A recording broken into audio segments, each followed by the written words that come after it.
All right, folks, we come today to 1 Peter chapter 4, verses 12 to 19, which is actually the last paragraph in the fourth chapter of 1 Peter. And the subject matter of this entire long section, which is much longer than we normally take, is sharing in the sufferings of Christ. That's what Peter is getting at with his readers. What I'm simply going to do is I'm going to ask three questions of this long text and see if we can find answers for that. Hope this is an edifying time for you. So the first question that I want to ask here is, what were Peter's readers facing? Let's just examine the text to find out what they were facing. Beloved, do not be surprised at the fiery ordeal. That's what they were facing, a fiery ordeal among you, which comes upon you for your testing, as though some strange thing were happening to you. But to the degree that you share the sufferings of Christ, that's what they were facing. Keep on rejoicing, so that also at the revelation of his glory you may rejoice with exultation. If you are reviled, that's what they were facing. They were being reviled for the name of Christ. You're blessed, because the Spirit of glory and of God rests on you. Make sure that none of you suffers as a murderer or a thief or evildoer or a troublesome meddler. But if anyone suffers as a Christian, keeps repeating itself. He's not to be ashamed, but is to glorify God in this name. For it is time for judgment. They were also facing God's judgment, not his final judgment unto condemnation or life. It's a different kind of judgment. It's time for judgment to begin with the household of God. And if it begins with us first, what will be the outcome for those who do not obey the gospel of God? And if it is with difficulty that the righteous is saved, what will become of the godless man and the sinner? Therefore, those also who suffer according to the will of God shall entrust their souls to a faithful Creator in doing what is right. So, what were they facing? Fiery ordeals, the sufferings of Christ, being reviled for the name of Christ, suffering, God's judgment. Now, this is a judgment, meaning God bringing upon, allowing or ordaining these sufferings to try them and to test them and to prove them on their way to heaven. And then also they were facing suffering according to God's will. Take note here, whoever tells you that it's never God's will for Christians to suffer is not speaking biblically.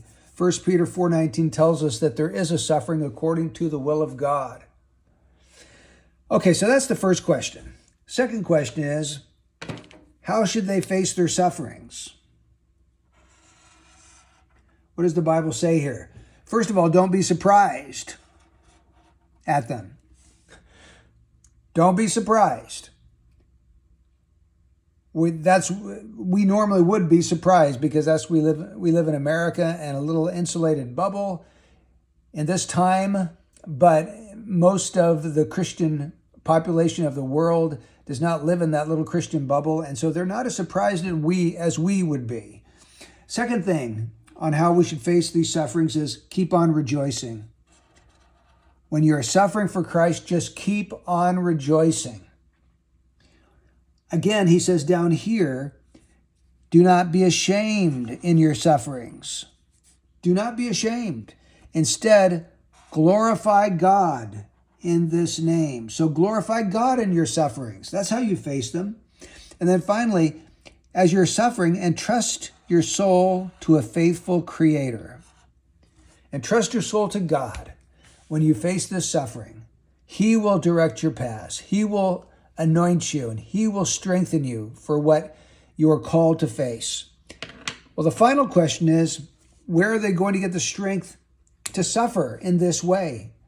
To rejoice in their sufferings and to glorify God in their sufferings and to entrust their souls to God in their sufferings. How are they going to do that? Right here. If you're reviled for the name of Christ, you're blessed. Why? Because the Spirit of glory and of God rests on you. The Holy Spirit of God is going to rest on you in a special way. You're going to be blessed because of the presence and power of the Holy Spirit. He is the one who will enable you to go through these difficult, fiery ordeals, these fiery testings that you're going to have to face. Now, here in America, we haven't had to face intense persecution and suffering for Christ. In other parts of the world, they do. And it may be that in the future here in the United States, it's looking more and more likely like this kind of suffering and persecution may come to Christians here in the United States. So this is a text that we need to know, and it's a text we need to use in order to be prepared for whatever God would ordain for our lives. So may God help us to be prepared and to be ready to suffer well if we are called to that for Jesus Christ.